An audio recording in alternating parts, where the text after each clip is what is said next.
On va parler mode et déco. Sweet dreams are made of these. We're I to disagree? I travel the world and the seven seas. Everybody's looking for something. Some of them want to use. Ah ben on a fait du sport, Isabelle, hein. Au moins 5 mètres ce matin déjà, c'est pas mal. Comment ça va? Bien. Hein, Paris s'illumine, et pas que, et les autres villes aussi, puisqu'on inaugure, et on a inauguré toutes les fameuses vitrines de Noël. Bah oui, on est en novembre déjà. Et il n'y a pas que ces vitrines qui sont, j'allais dire, spectaculaires, de plus en plus spectaculaires. Il y a aussi au Grand Palais des vitrines d'exception. C'est incroyable cette exposition et je suis heureuse qu'on rende hommage à Leïla Menchari qui pendant plus de 40 ans a œuvré discrètement parce qu'elle n'aime pas se montrer et c'est vrai que le grand public ne connaît pas spécialement son nom, mais en tout cas je pense qu'il y a énormément de gens qui est allé Faubourg Saint-Honoré au numéro 24 devant ce célèbre cellier pour regarder ses vitrines. 4 fois par an, elle nous emmenait dans des voyages incroyables.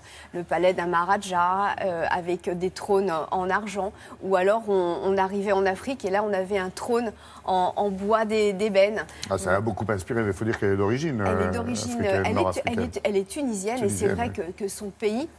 Elle a beaucoup inspiré, elle a énormément voyagé et nous avons rencontré Pierre-Alexis Dumas pour nous parler de cette femme qui est un... De cet hommage qui lui est rendu. Voilà, c'est un conte, regardez.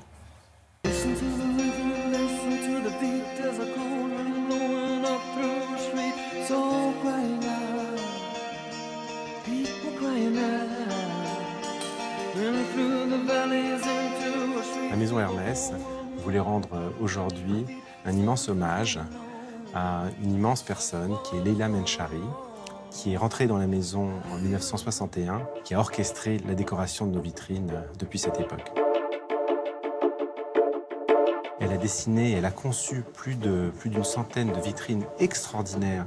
On voulait absolument montrer au grand public ce qu'est l'art de décorer une vitrine.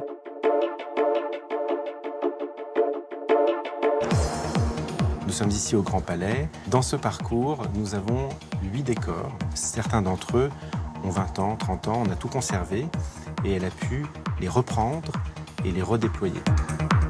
Elle utilisait tout son talent pour pouvoir concevoir un rêve à chaque fois. Elle me disait, en fait, à chaque vitrine, je raconte une histoire. Mais cette histoire était comme un décor pour les acteurs et les acteurs, ce sont les objets. Leïla est née en Tunisie, elle a grandi sous le soleil de la Méditerranée, elle a été très influencée par les couleurs de son enfance et on retrouve toutes ses références, ses voyages. Elle a souvent fait travailler des artisans tunisiens, mais aussi en Inde, en Indonésie. À chaque fois, elle rapportait des trésors.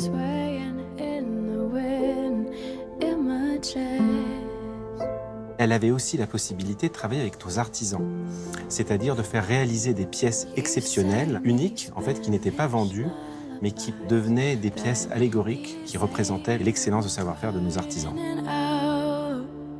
Leïla Menchari a toujours voulu travailler et collaborer avec des artistes. Elle a ressorti 2 sculptures monumentales faites par le sculpteur Christian Renoncia, un pied ailé en bois, et puis un cheval d'acier riveté dans un décor très métallique, presque futuriste.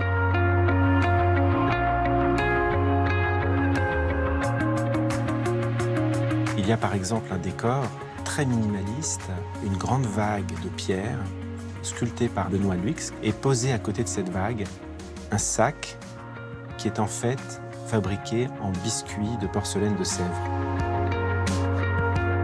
Nous sommes ici dans une célébration, finalement, du savoir-faire qui permet, par la transformation de la matière et le talent du créateur, de nous donner des expériences sensuelles et narratives qui nous emmènent dans un voyage imaginaire vraiment magnifique.